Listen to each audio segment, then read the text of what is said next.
It is such a great zchut, a tremendous honor and a privilege to introduce Rav Aharon Shear Yashuv. Here we in the old city of Yerushalayim. Aharon, if you could give for our listeners just a bit about your incredible and amazing history. Where were you born, and your journey? Well, that's a long history, of course. I was born at the beginning of World War II in 1940 in Bochum in West Germany. That is the center of the Ruhr district. And so I grew up during World War II. And I really know what kind of experience people had during this war. As you know, about almost 60 million people were killed all over Europe during that time. And there's a special history within this is, of course, the Holocaust, with 6 million Jews who were killed. So I grew up in a very, I think, one of the worst parts of history of mankind. That's true. Oh. Because nobody thought about it at the beginning, especially in Germany, you know. Germany is sophisticated Germany. In all fields of culture and philosophy, music, Kant, Goethe, Schiller, Mozart, Beethoven, and especially Dafka in that country, the great catastrophe happened. So I was born at that time and grew up during World War II and the time after the World War, from 45 to 50, something about that. It was a very, very bad time when I grew up. People didn't have anything to eat. So when I compare it with our situation here in Israel, well, it's a kind of messianic age going on here. So it's not there. It's impossible to compare. So, my father at that time was a soldier in the German army. I met him once for perhaps 1 hour, not more, when we were evacuated in Czechoslovakia. Because in 43, the American announced and told the German Nazi government that they intend to destroy the Ruhr area, because that was the center of German industry, and they wanted to get rid of it. So the German Nazi government told the people with little children to leave my hometown Bochum and the whole Ruhr area. And so we came to Czechoslovakia, to what was called at that time, it was actually a German area, das Sudetenland, Sudetengau. That was the name officially. And so we spent there for 1 year. And during that year, suddenly my father appeared because he was at the Eastern Front during the Second World War. And I saw him perhaps an hour, not more than that. And you remember, you recall? I remember I was at that time almost 4 years old. But I don't remember details, only a little bit. And he returned finally to Germany only in 1950. So I was 10 years old. That means actually I met him for the first time actually when I was 10 years old.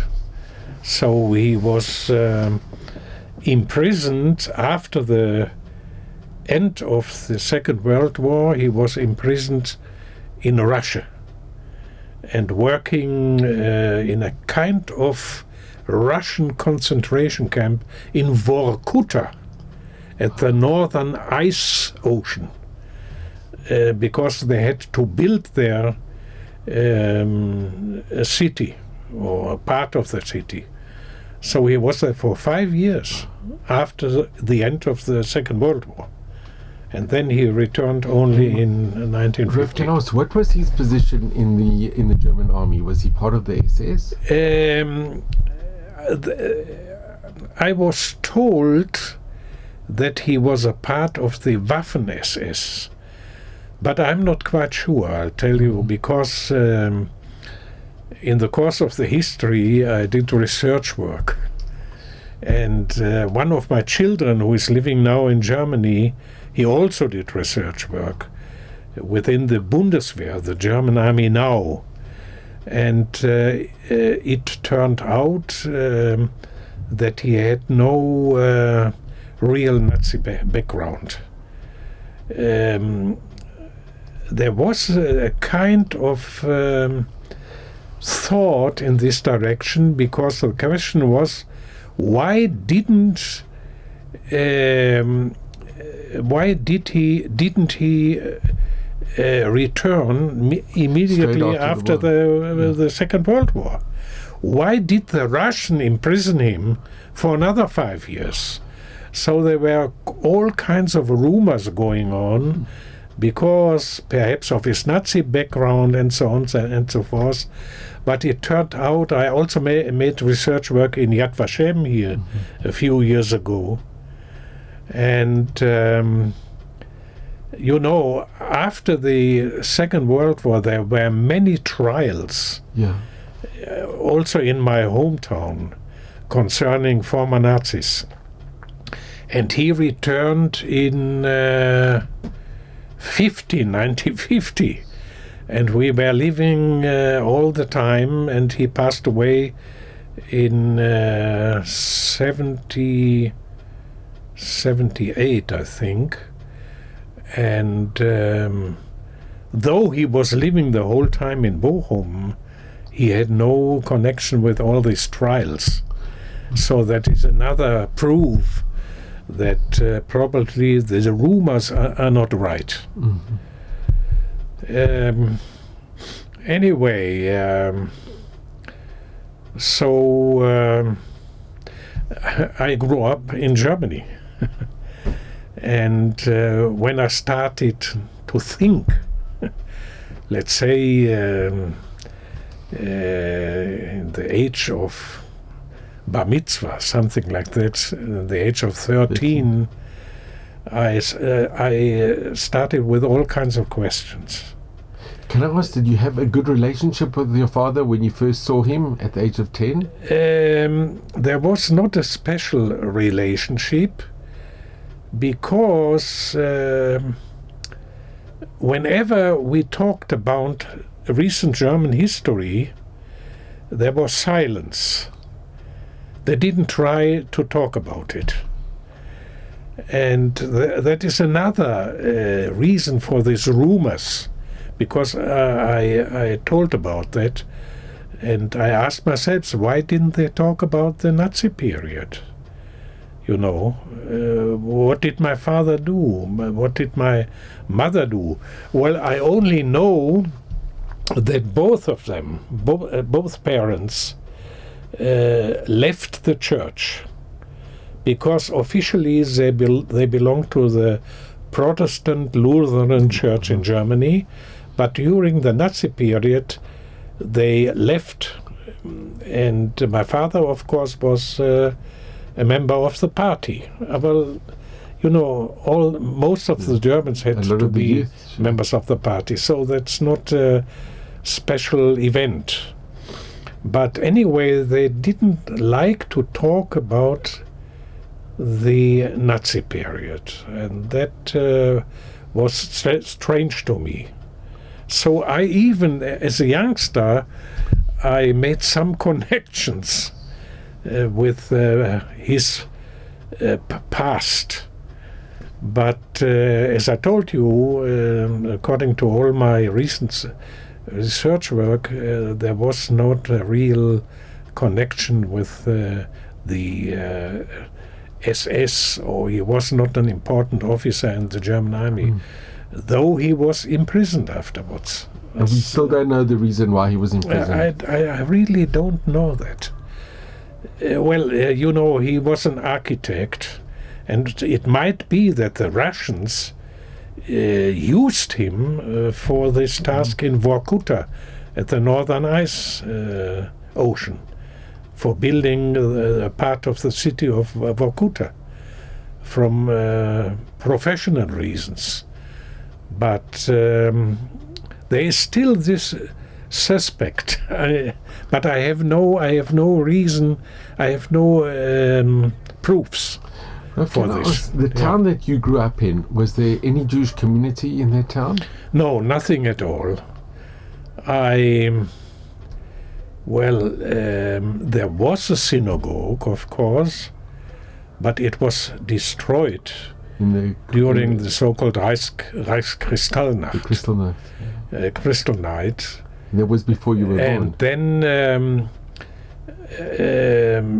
afterwards, I learned there were a few Jews in Germany at my time when I was a youngster, but I didn't know about it. But I became more and more interested in Jewish questions. What prompted you, or what arose your curiosity in Judaism? Or you know, if you are dealing with recent German history, you are dealing with the Jewish question, because you are dealing with the Holocaust, and the Holocaust is a Jewish affair. When were you first aware of the Holocaust, or what had happened? Well, already as the youngsters. So I, 12, 13 years old, I more and more became interested in recent German history. And that means, of course, the history of the Holocaust. And then, when becoming a little bit older, 15, 16, something like that, I tried to get in contact with Jews, or with the Jewish community. And there was nothing in Bochum. I didn't know about it. Bediavat, I knew that there were a few Jews living in Germany, in Bochum, who returned after the Holocaust.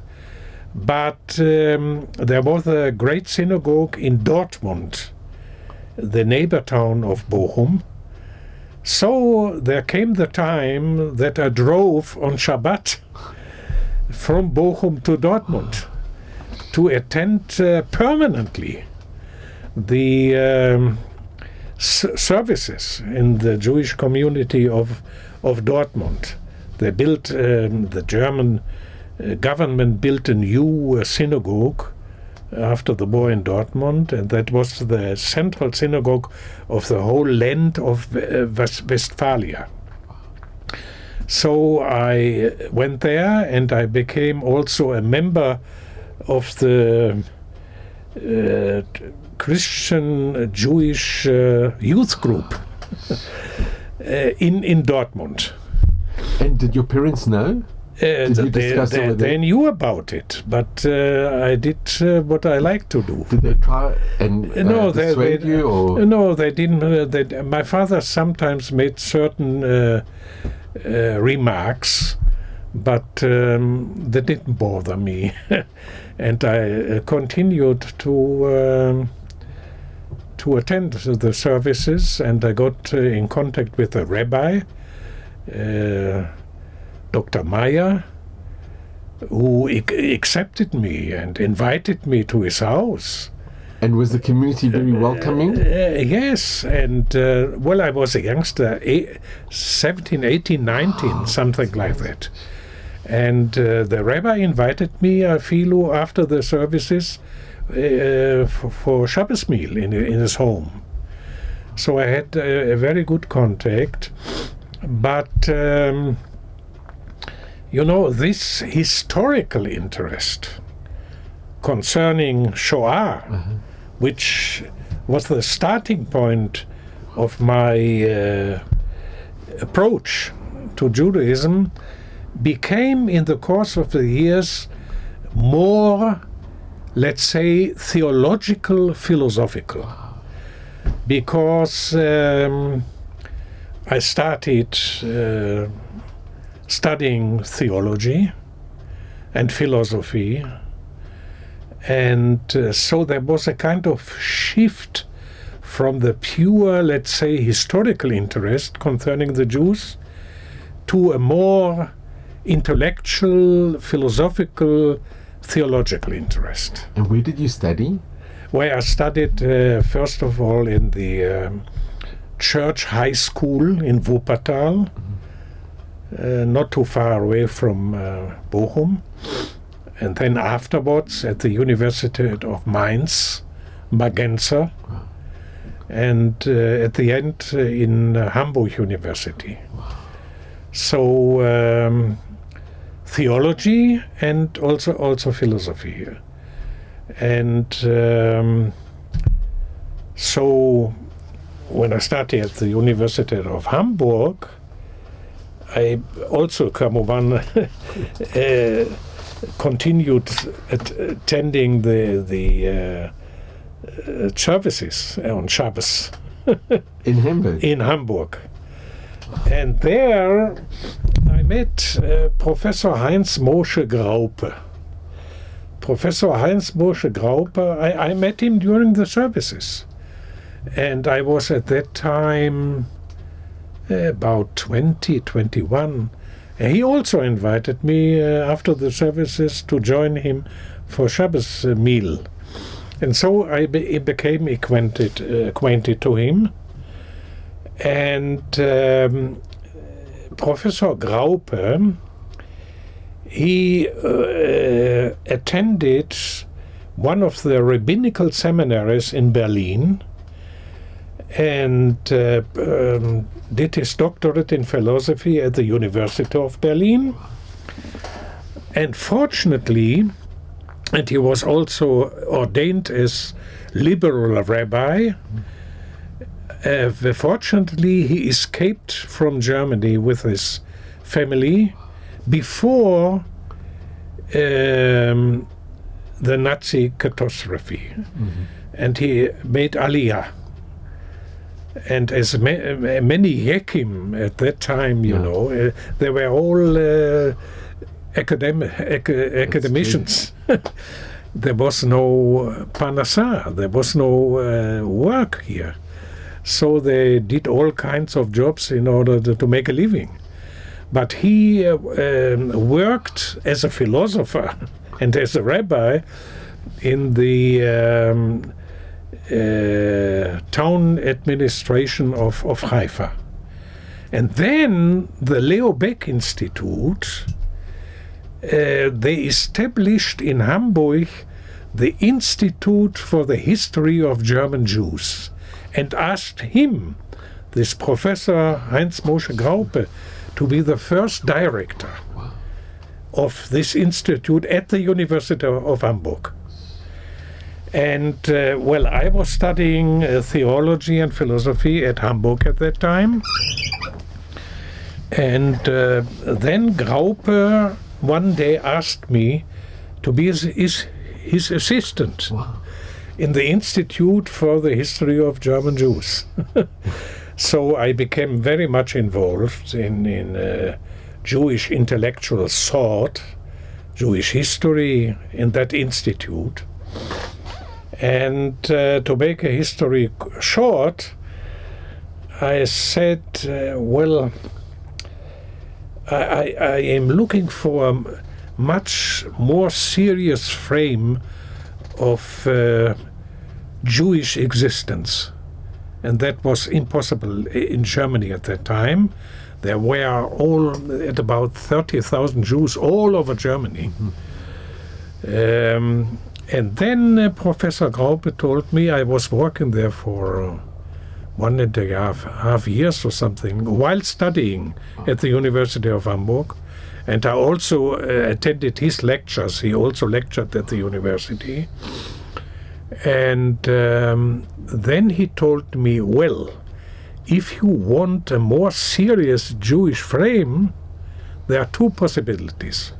Or you go to Israel or to the United States. Well, at that time I decided to go to the United States. And I was accepted in the Reform Rabbinical Seminary, the Hebrew Union College in Cincinnati, in Ohio, for the PhD program. And I spent there about 3 years and wrote my PhD about a German Jewish philosopher. That dissertation was published in the meantime in English. And then there was another question. What will be my future?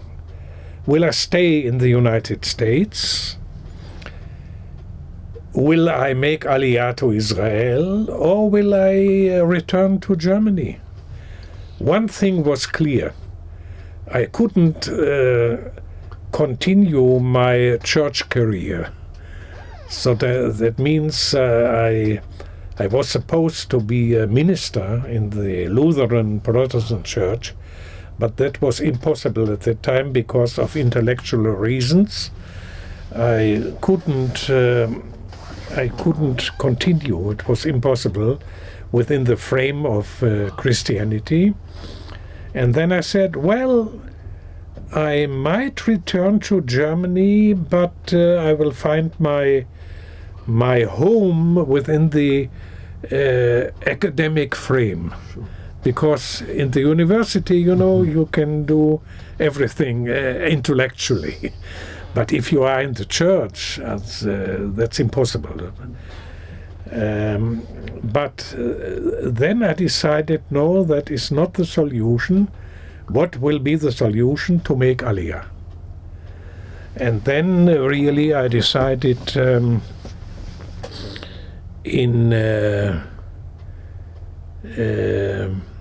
first of all, there was another important step. For 15 years, while being a youngster, in Germany, in the synagogue in Dortmund, and during the studies at Mainz and Hamburg, I thought about conversion to Judaism, but I couldn't decide. But when I was in America, after 15 years of approaching Judaism, I finally decided officially to do that step, to become, the term conversion is not a very, very good term, because you might, for example, convert from Catholicism to Protestantism, and nothing will happen. You only go to another church on Sunday. But concerning Judaism, it's not a matter of conversion. It's a change of life. It's change. It's Gerut is much more better. Yeah. Ger, lagur, that means to become a member of the Jewish people, not only from a religious point of view, to identify yourself with Jewish history, and so on. That's much more than conversion. A change of belief. It's much more than that. So at that time, I was studying at the Hebrew Union College in Cincinnati. Did you attend any of the services in the Reform Temple? I was living, I feel, in the dormitory of the Hebrew Union College, and of course, it is a Rabbinical seminary. And a PhD program. In the PhD program, there are also non-Jews. And I was officially in the PhD program, but living in the dormitory with my rabbinical student friends. And I attended, of course, not in the synagogue, in the chapel. in the chapel of the Evening College, the services, of course. And can I just ask, you had been in an Orthodox shul in Hamburg and in Dortmund. Did you see a big difference between the Orthodox and the Reform? Or how did you feel being in the chapel of the... Yeah, of course. But if you come from outside, you don't really differentiate. You see more the Klal Yisrael entity. Of course, there are differences. I knew about that. But at Hebrew Union College, some of my teachers, they were actually Orthodox, because they left Germany during the Nazi time, came to America and became accepted at the Hebrew Union College. For example, my doctor father, Professor Petuchowski, his grandfather, Dr. Markus Petuchowski, was one of the teachers of the Orthodox Rabbinical seminary in Berlin. Wow. And Professor Wacholder, the teacher of Talmud, they were more Orthodox than Reform because of historical reasons. They came from Germany during the Nazi time, and I had very good contacts with these German Jewish teachers.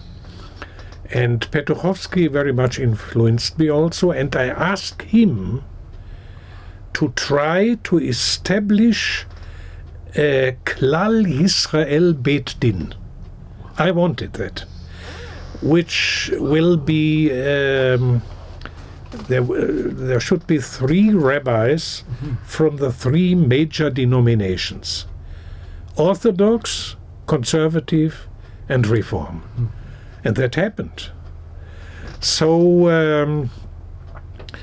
at that time, when I was in Cincinnati, some rabbis and professors of Jewish studies from Northern America, Canada and United States, they established a meeting which lasted a whole week in a wonderful area in north of Montreal. And that was a very sophisticated group. All kinds of professors and rabbis from all Jewish denominations. There were people like the son-in-law Hamanoach of Rav Soloveitchik, Aharon Lichtenstein, Orthodox, of course, and Petuchowski, officially Reform, and other people from the conservative movement. And during that conference, I officially converted. That means before that conference, the operation, Brit Milah, but it was a pure surgery, not a religious act. I did it already in the Jewish hospital in Cincinnati. Wow. But because I knew that there will be a Brit, but that was an operation. So during that conference in Montreal, the chief mohel of Montreal did rak hatafat dam, because the operation was done already. And then did you tell your parents? Did you inform your parents? Of course, through letters and so on. First of all, my father didn't like at all that I left Germany in order to study in a rabbinical seminary in America. He didn't like that, of course, but of course I did it, and spent there 3 years. And so during that conference, for the first time, I was called for the Torah reading. Everything was done. The mikveh also in Montreal, Hatafat Dam. And the 3 rabbis were the 3 representatives of Orthodox, conservative, and reform. Three of them professors also. Wow. There was Professor Petuchowski's so-called reform. He was teaching modern Jewish philosophy in Cincinnati. That's actually my subject. And then Professor Mavs, he was professor of Bible studies in the Jewish Theological Seminary, the conservative movement. And Professor David Hartman from the Hartman Institute, all passed away in the meantime. He was the representative of the Orthodox.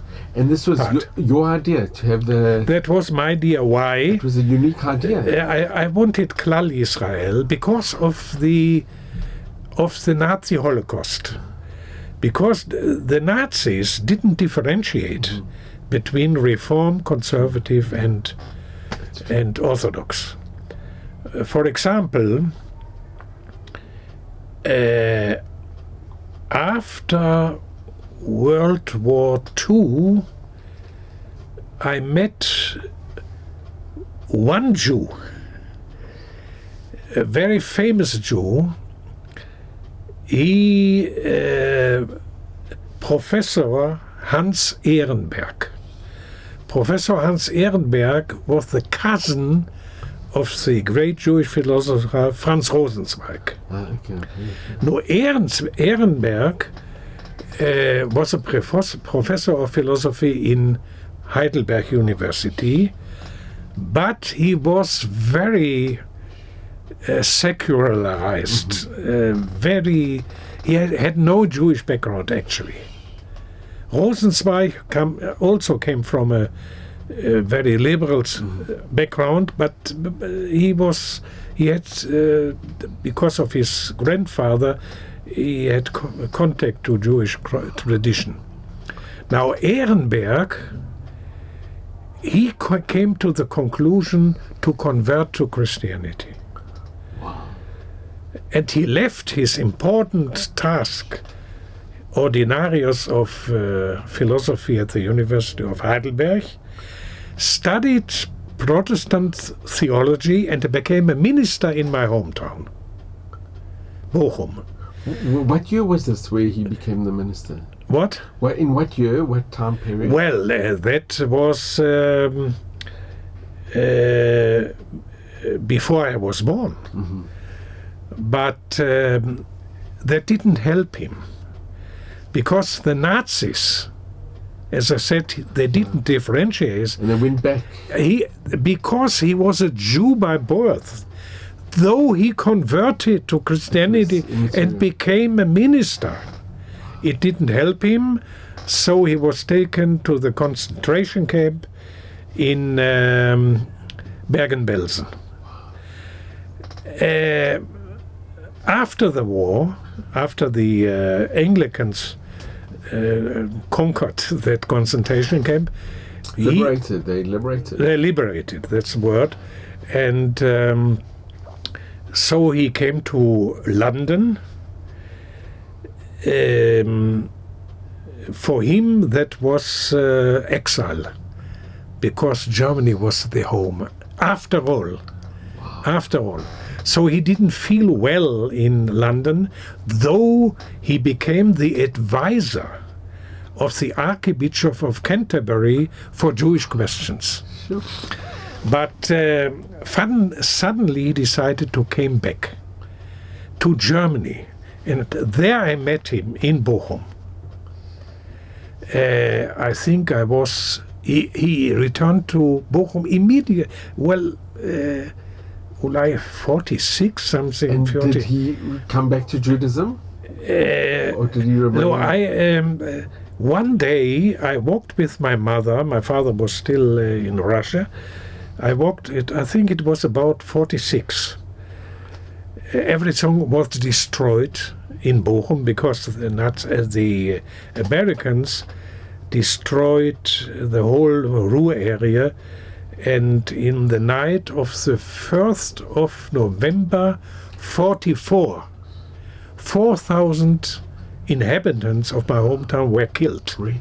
So we were in exile in Czechoslovakia. And if I would have been there, I wouldn't sit before And no you. one survived from No, the of bomb. course. So everything was destroyed, and suddenly I walked with my mother. There was an old man sitting representing the catastrophe. I remember that picture. And then my mother looked. She said, "Ah, c'est Pastor Ehrenberg." That's the first time that I saw him. And later on, he became one of the ministers of my congregation in Bochum. And very often I attended the services in the Protestant Lutheran community of Professor Hans Ehrenberg. And I remember his sermons.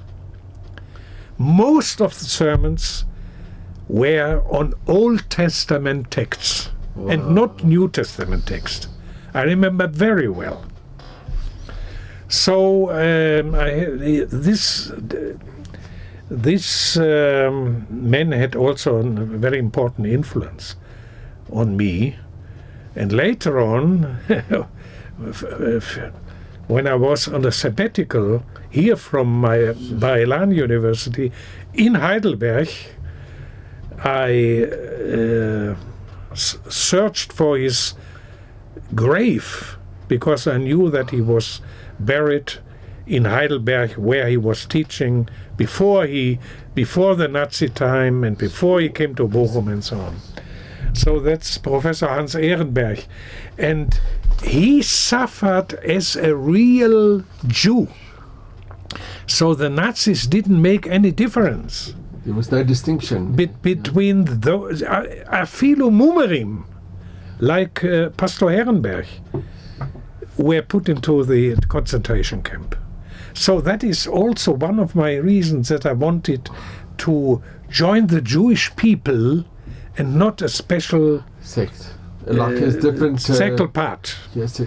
Did you ever discuss the concept of the Trinity or with any of the pastors or?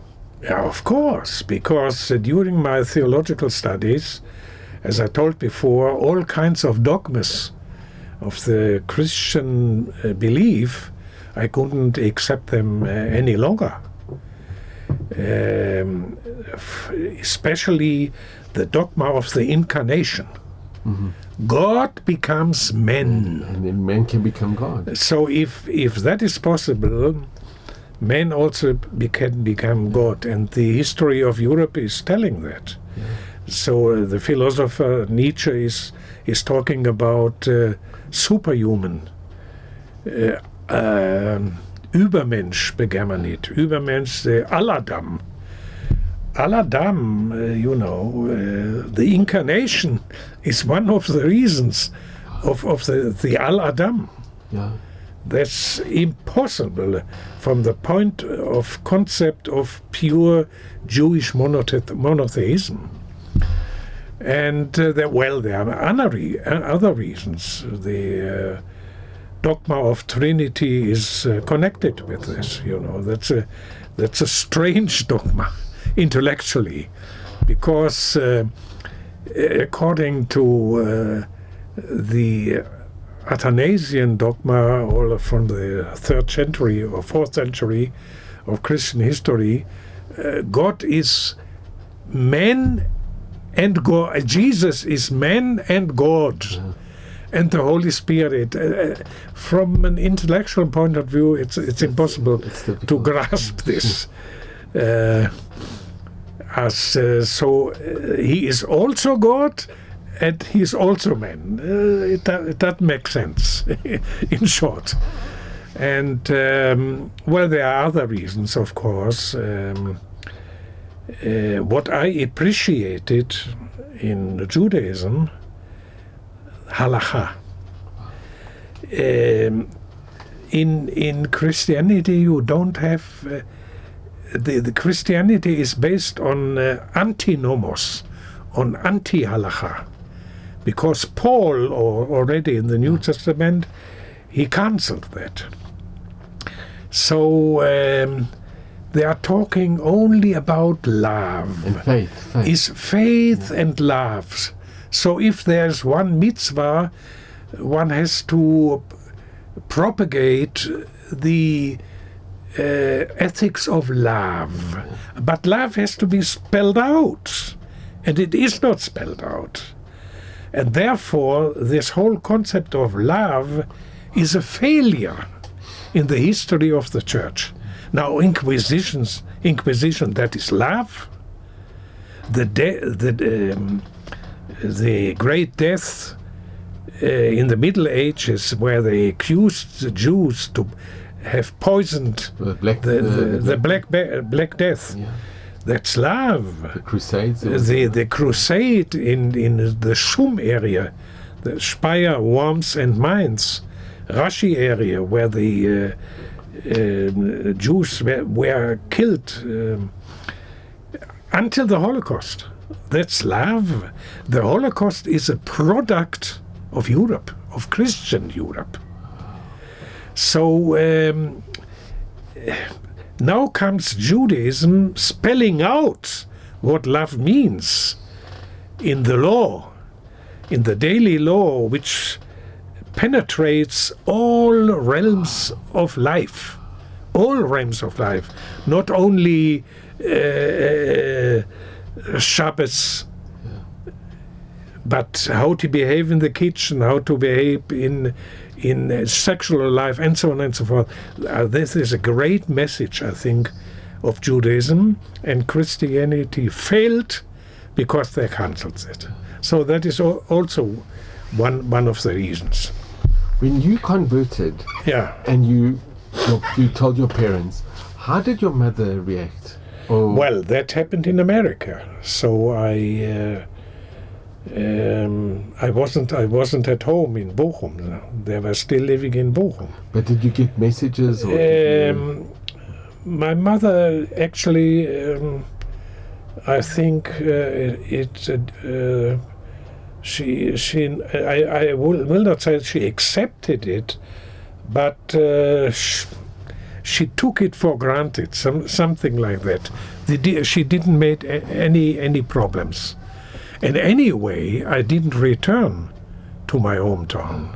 From America, where that happened, I made Aliyah.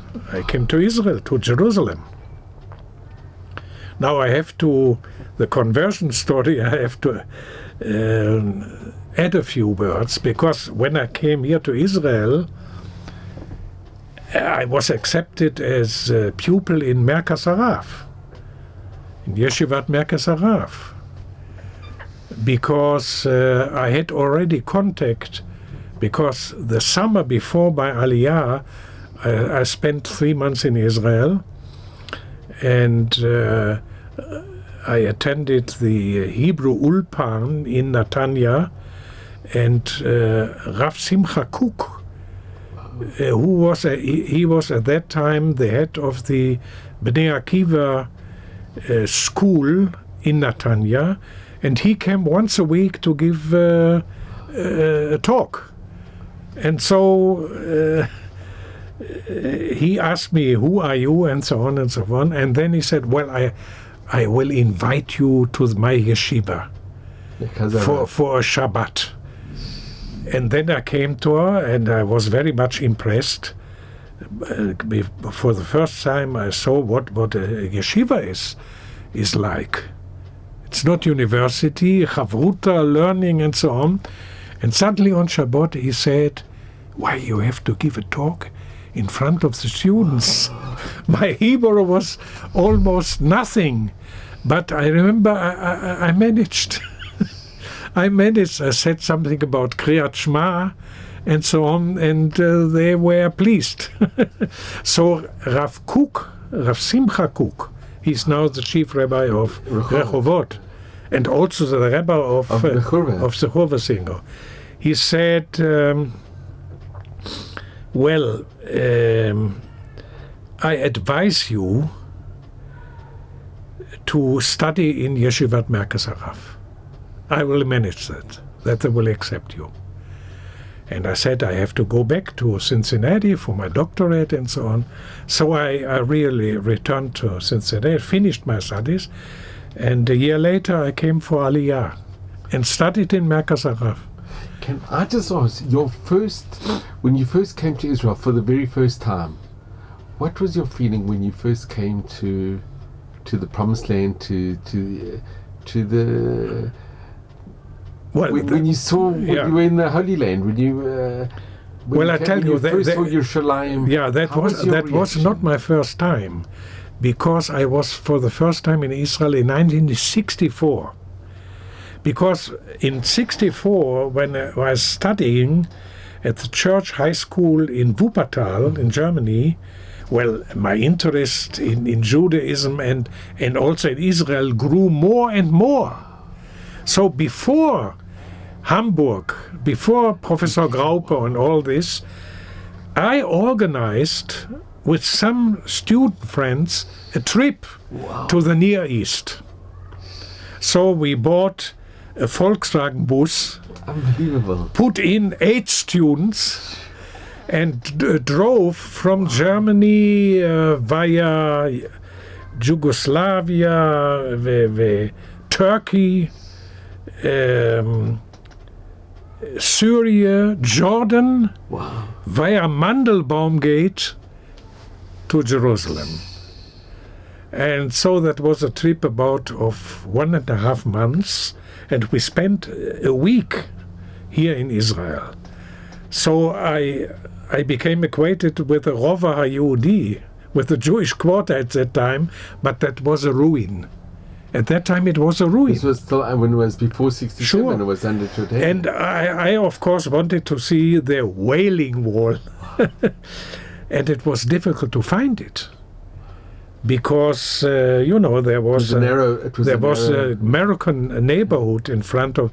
But finally we found it. A very small place, 1.5 meter. That's all. So that was the first time. And how was your feeling when you first came?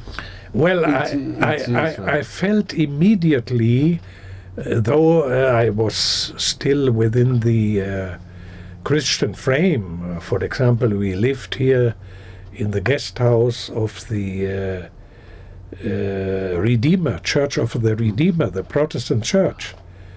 Here there is a kind of bishop from Germany in the Church of the Redeemer, and they have a guest house, and we lived over there. So my environment was still, 4 years before the official conversion. But I had a feeling and I had a conclusion, well, that will not be the last time in Israel. Wow, that's amazing. I'm sure I will be back. Because but at that time I wasn't sure if I will be back as a Jew or as a tourist again. So in the meantime, some other years passed, and the things progressed and developed. But you had a special feeling for the country. Wow. But when I came to Merkaz Harav at that time, I was really welcomed, and they arranged a chavruta for me, though my Hebrew was not very well, but we did manage. But then some of my fellows over there, they asked, where did you convert? And I told the whole story. And then they talked to the Rav Avraham Shapira, who was at that time not yet Rav Rashi, but he was a Ram, Rosh Yeshiva in Merkaz Harav, and he was also at the Beit Hadin in Jerusalem. And they said, well, everything was okay, Brit Mila, Tevila, Kabbalat Ol, Malchut Shamayim, and all these things. But the three rabbis over there, well, one is conservative, one is reform even, that has to be corrected. Well, then then they said, well, we will do it. Don't worry. And I said, well, I am a Jew already for a whole year. You can't cancel a whole year of my life. And then they told me, well, it's not a new conversion, it's a correction. And then I came to the conclusion, according to the law in Israel, I have to do it. So they arranged a very sophisticated and important Beit Hadin. Well, 3 people were on that Beit Hadin. The Av Beit Din of Jerusalem at that time, Harav Yosef Cohen, Harav Tzitz Eliezer Waldenberg, the great commentator on Jewish medical law, and Rav Kapach, actually the chief rabbi of the Yemenite Jews. Although these 3 rabbis officiated for this correction of my first conversion.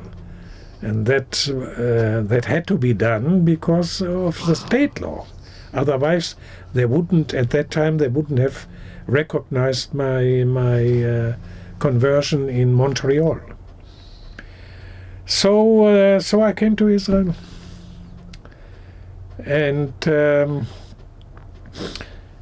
studies here, my rabbinical studies actually began. I had already some in Hebrew in college, but here it was really serious. So I was in Merkas Harav for 3 years, and afterwards 3 years in the Jerusalem Rabbinical Seminary, Machon Fischl. Rav Shah Yashuv Kohen was the leader at that time. And then, so there were 6 years of rabbinical studies. And at that time, Rav Shah Yashuv, who was the chief rabbi of Haifa, he said, we need a Rav of the Technion. You are the person. You fit. Wow. Because Rav of the Technion doesn't have to be only a man of halakha, philosophy, general knowledge, and so on. And at that time I was in Miluim in Sinai, in Refidim, far, far away. He called me, and I said, let me think a little about it, but I told him I'm ready. And then I was waiting for the okay. After half a year, wow, I got the okay. Why did it take such a long time? I was told afterwards. Because a ger from Germany as a rabbi of the Technion, that has to be checked. Because it is all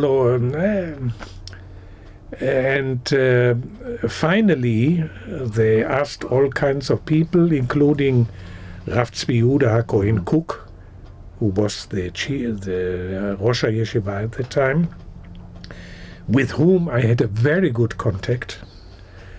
And he told them, what is the question? You have to talk him. You have to take him. There's no question at all. And also Shah Yashuv Kohen, and so on and so on. And so after half a year, they accepted myself. And I was a rabbi there for 4 years. In the Technion? It's the Technion. And then, but my leanings remained academic. the Technion is something on the bridge between rabbinate and academics, because I was the student rabbi. I had a chuk of Talmud learning with professors of the Technion, but because I was living on the bridge my whole life between rabbinate and the academic world. So after 4 years at the Technion, I tried to return to the academic world. Well, finally, I was accepted at Bar-Ilan University in the Department of Philosophy. And there I remained almost 30 years at Bar-Ilan University until I retired, until my retirement 12 years ago. I still contact because they asked me to check all kinds of PhDs and Magisterarbeit, Tor Sheni, v'chule. But I'm no longer teaching, because when you reach the age of 68, at the academy here in Israel, you have to leave. Not in America. In America, you can teach until 120 if you feel okay. But here, that's a law. So until 68, I was teaching at Bar-Ilan University with a kind of continuation afterwards, another few years. So, and Haifa, you know, our heart is in Jerusalem, especially the heart of my wife. When did you meet your wife? I met her in the year when I made Aliyah. In 1970? In 1970, and I, from time to time, went to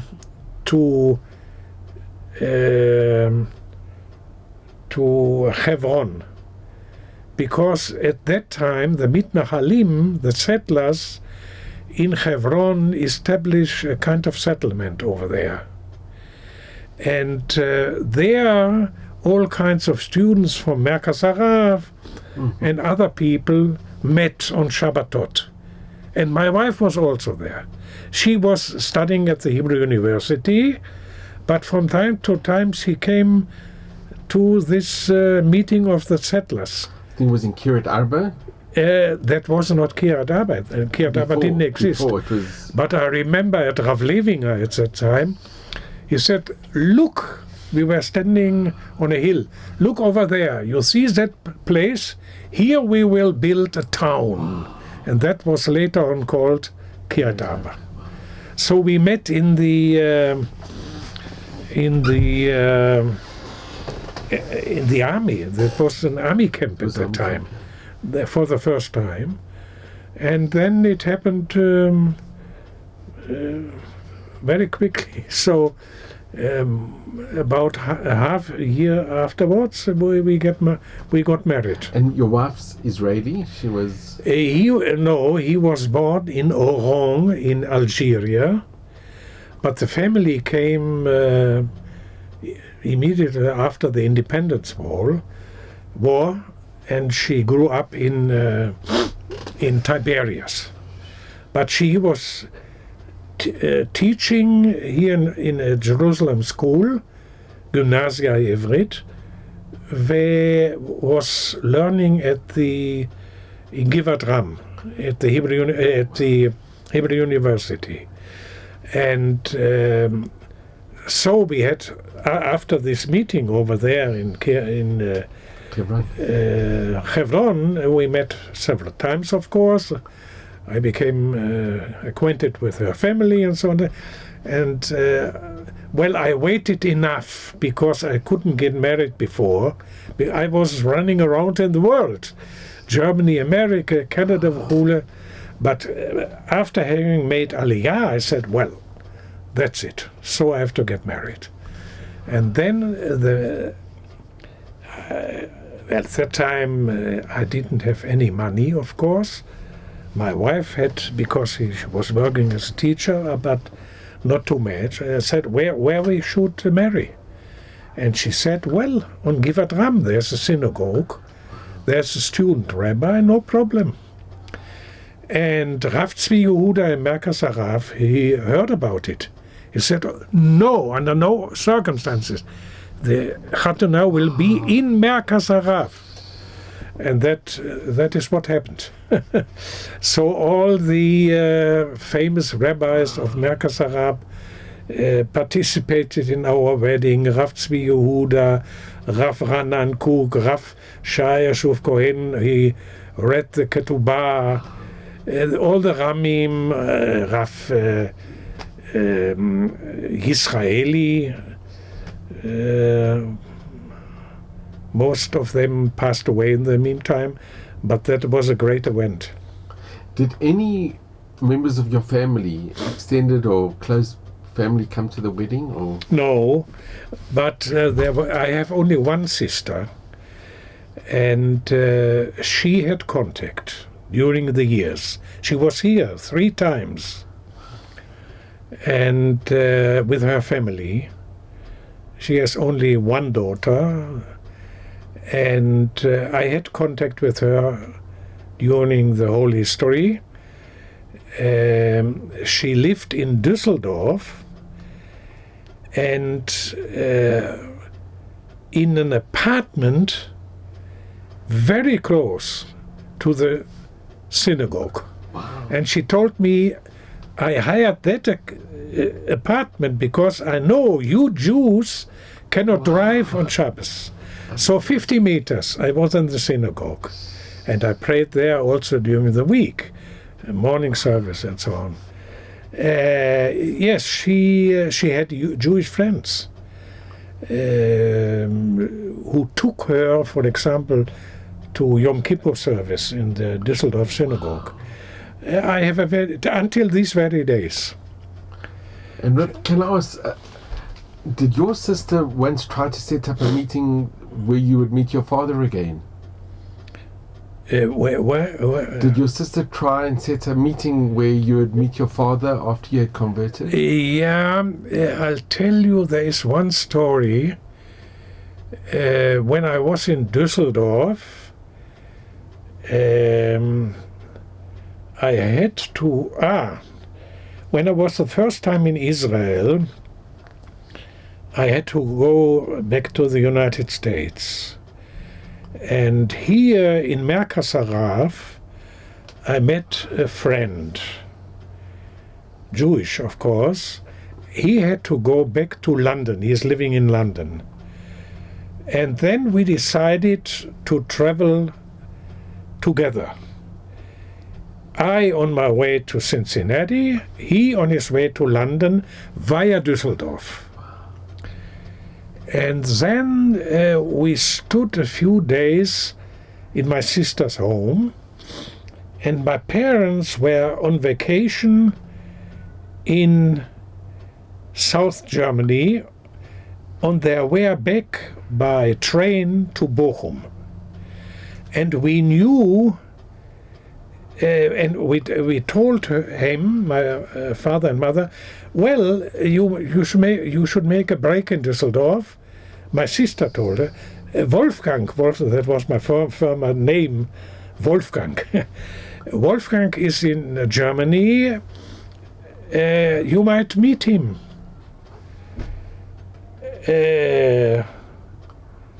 And then she told her and him, there's also a friend from Israel or from London, a Jewish boy.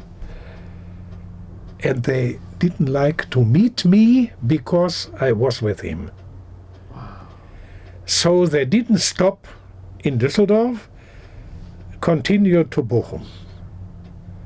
And we only spoke on the phone. That's only... it's a little strange to explain it.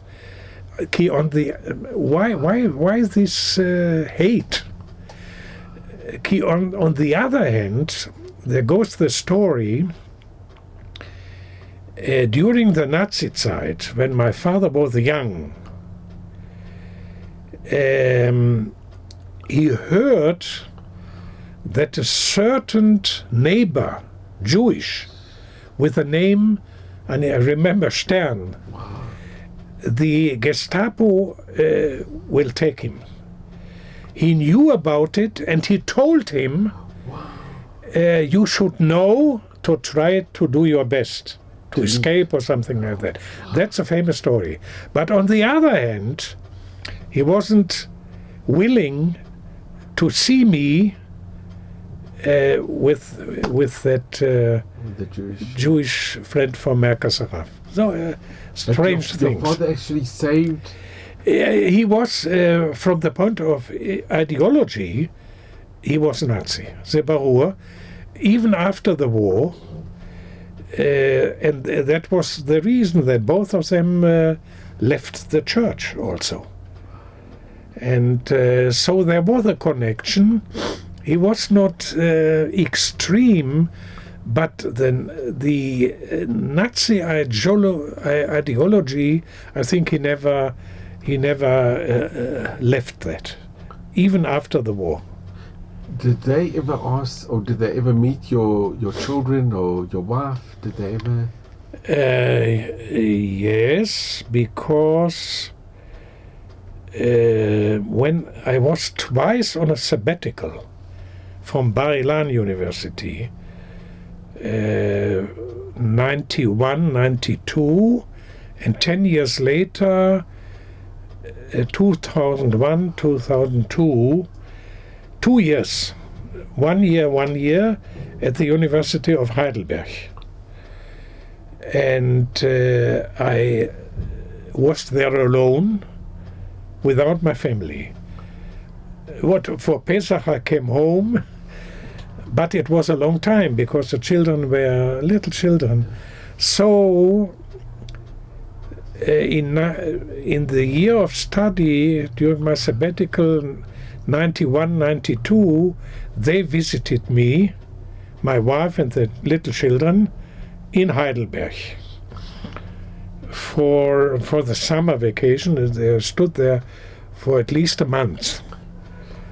And during that time, well, father and mother were still living. They passed away in the meantime. My wife said, well, I would like to become acquainted with your parents. And then from Heidelberg we drove to Bochum.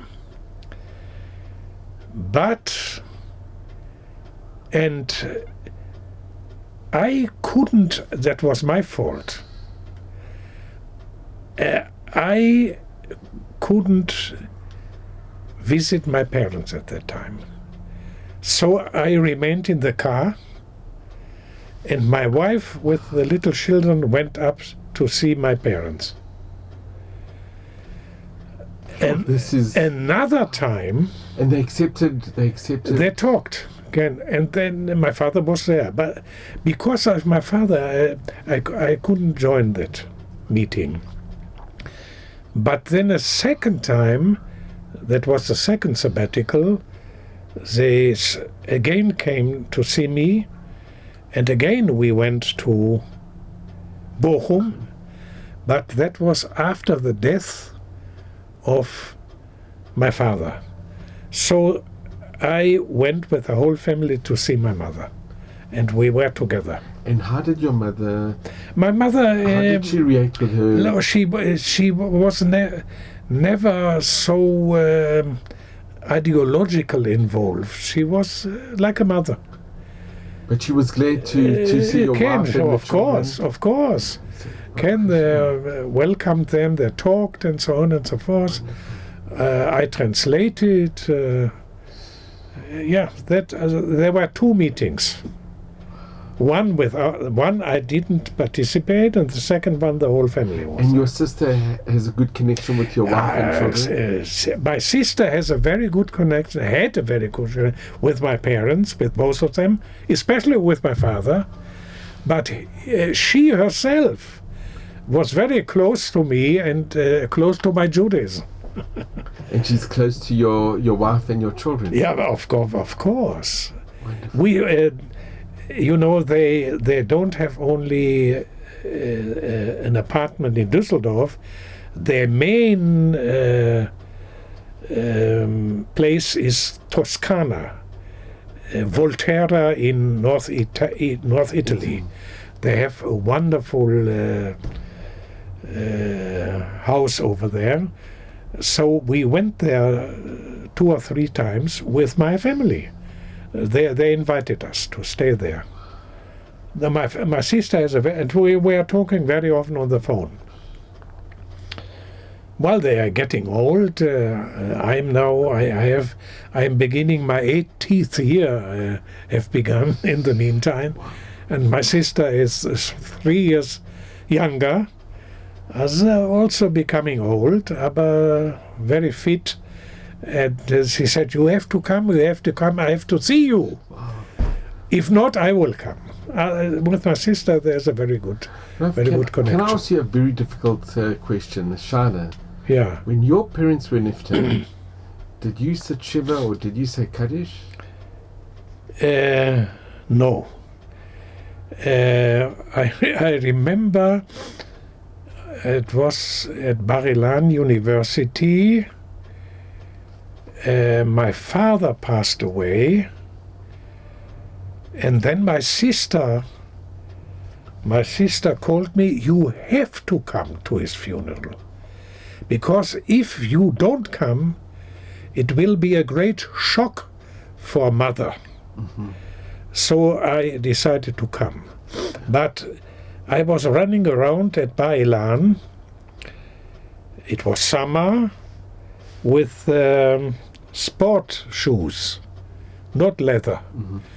And one of my colleagues who knew that my father passed away, he said, you wear these shoes because you are mourning. He thought one has to wear shoes not of leather. During the Shiva. Mm-hmm. I said, no, I know. And he asked me the same question. Do you say Kaddish? It's possible to say Kaddish. Yeah. As a Jew, you can say Kaddish, even your parents are going. Yeah. But I know. I went to the wedding, to the funeral, which was a very strange funeral, because there was no minister. He belonged to the very right-wing association of war veterans. So the war veterans with Chatzotzra and things like that, they arranged the funeral. And I was standing in the background, a little bit far away, to see that procedure, which had nothing to do with the Christian funeral. But your mother must have been very appreciative. She very much appreciated. And when she passed away, 6 years later, or something like that, I couldn't come. It was impossible. It was in the middle of the semester, and I couldn't come. And my sister regretted, but I told her, you have to understand, it's a little bit difficult for me from points of view of teaching and studies and so on and so. So I didn't go to the, and they are buried together in the same cemetery in Bochum. And have you been back since your parents have passed away? Yeah, because I had. That's your telephone. No, it's fine. Not to worry. Not worry? Okay. So yes, I have been in Germany several times because in order to participate in all kinds of conferences. And have you been back to your hometown? I went back to my hometown.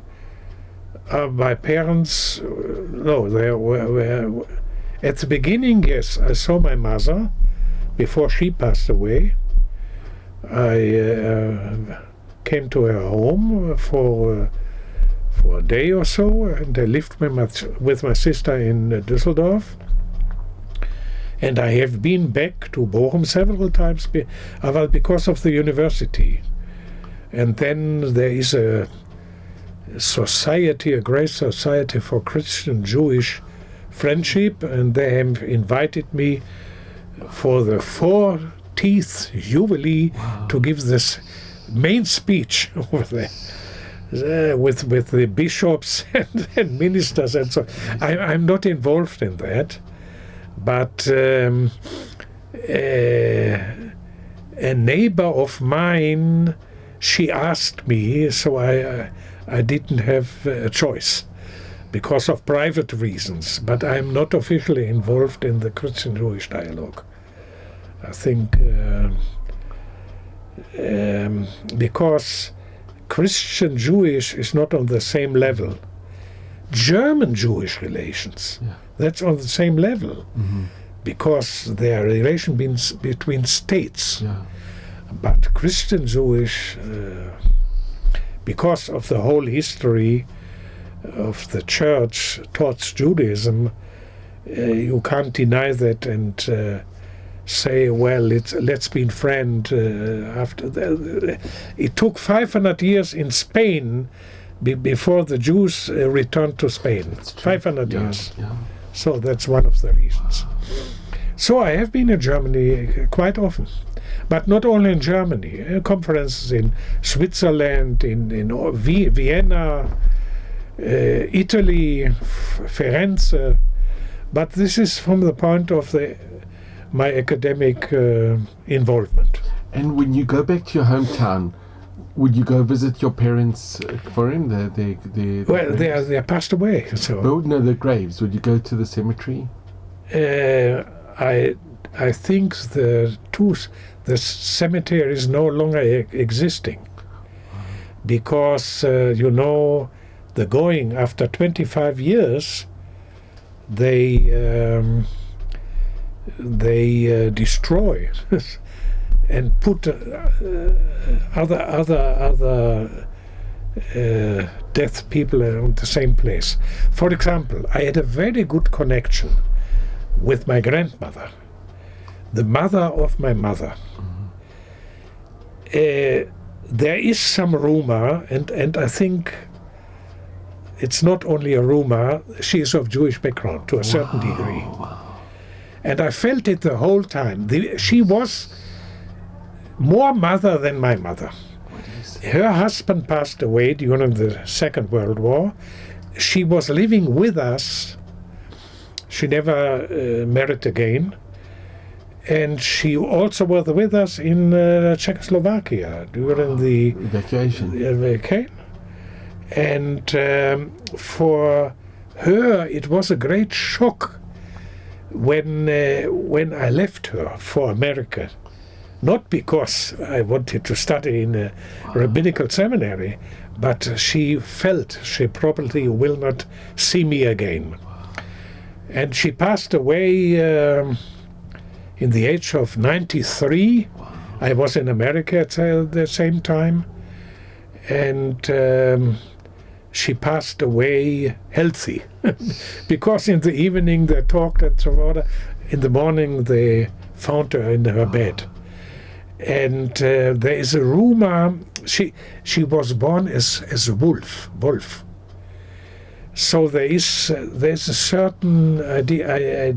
I made a research work also, and there's some connection with Jonathan Eibeschütz, with that family, with the last son of the youngest son of Jonathan Eibeschütz, who was a charlatan.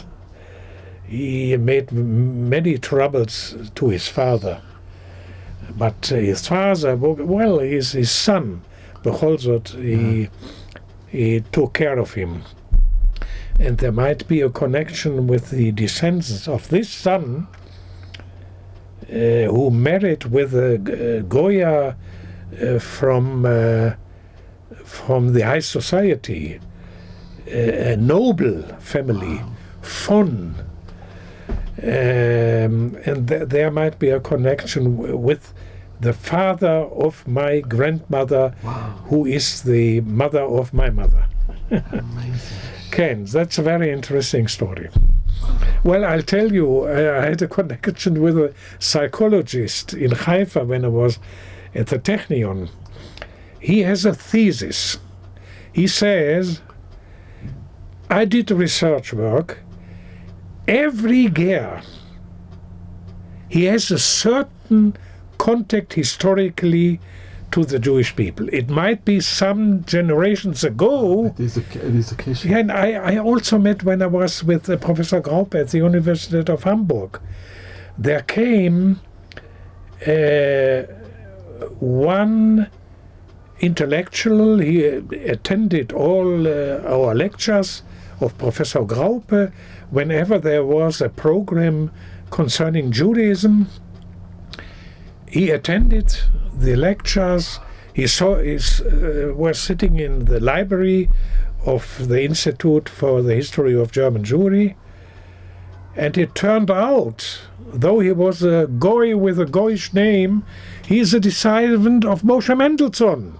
What did you say? Some generations ago, he's no longer Jewish, but it's proven. A descendant of Moshe Mendelssohn. So we have all kinds of types like this. So they are, that's her thesis of this psychologist. Amazing. Actually, the Talmud says it.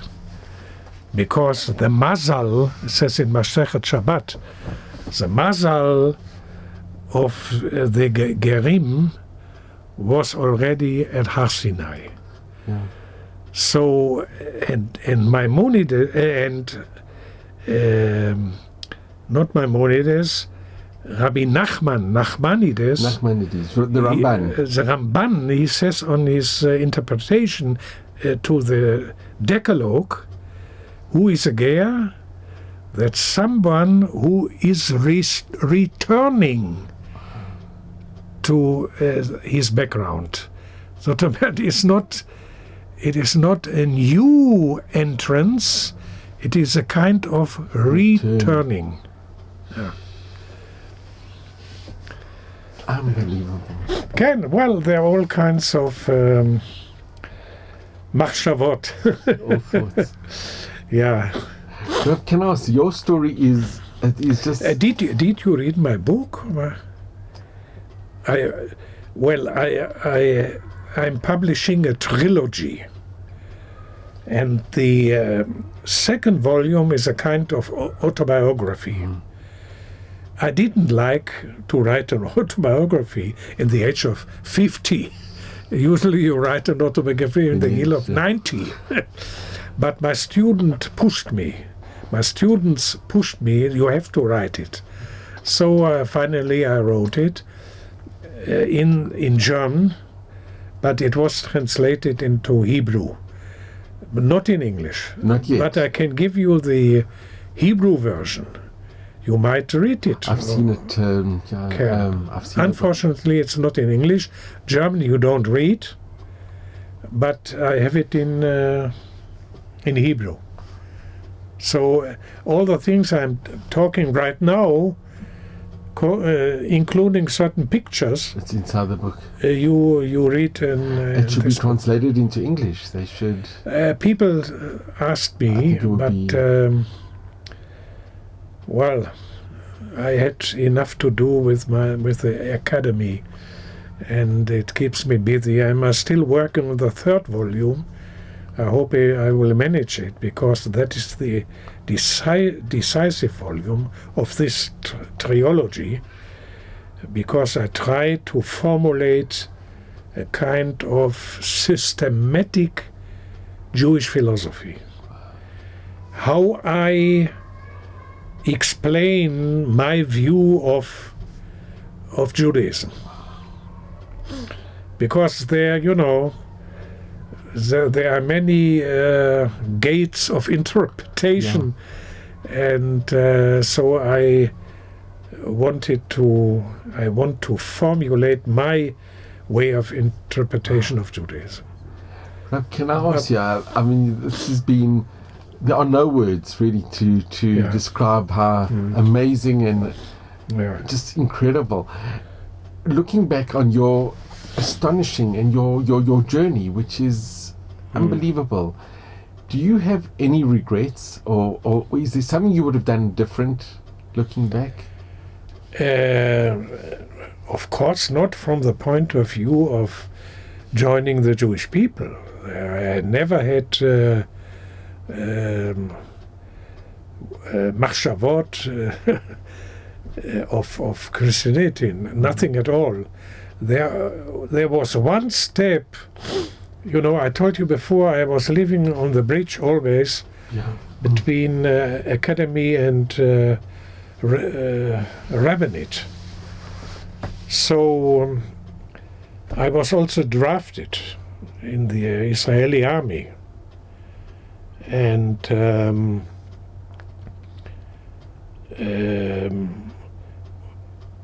first of all, I was medical corpsman, and then the people asked me, "Why, you are a writer, you are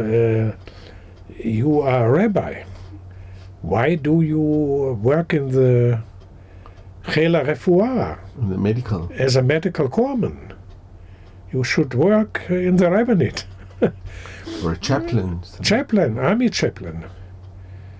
And then I decided to attend a course for the army chaplaincy, and I became a second in the army, and I was rabbi in the Golani, in one of the Gedudim, but afterwards I was divisional rabbi, and afterwards I was rabbi of a whole Ugda. I don't know the English equivalent. A whole platoon, a whole unit. A unit, yeah. And I had a very good contact with the chief rabbi of the army, Rav Gatnavon. And one day he told me, "You have to be my successor as chief rabbi of the army." Because he was already old, 70 or something like that. And he said, "You are already chaplain of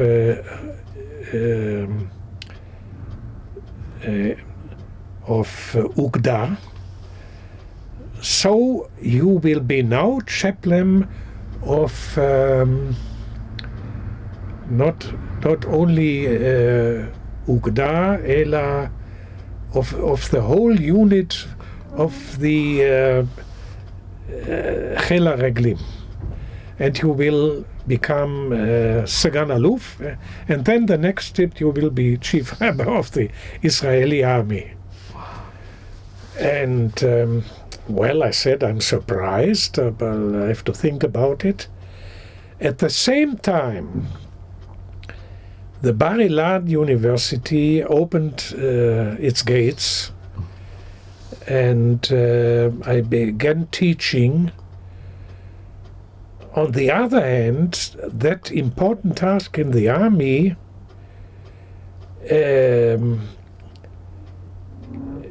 they drafted me very often for Miluim, and that couldn't work together.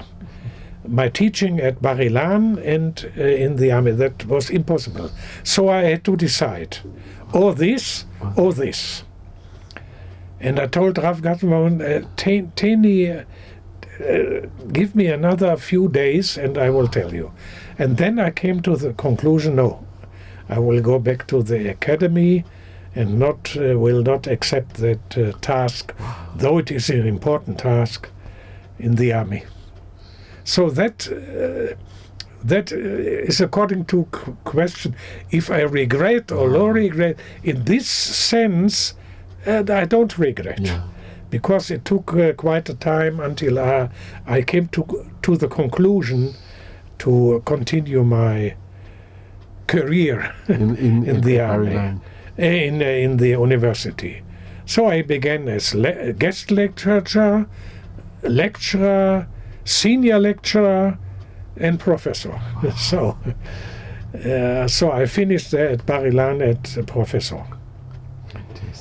So it's a long story, but a little bit you will find in my autobiography. I just want to fucking. I hope you saw me the whole time, because Rabbi, if I can just sometimes I just want to thank you so much. Okay. There really are no words to describe my sincere and amazing appreciation. It was a pleasure talking to you. It was the you. greatest honor and privilege, really. Yes. Thank you so much. So you are still practicing as dentist, or? Sure. Oh, this is a kind of hobby. It's a passion. Yes, a passion. Yeah. Thank you so much. Yeah.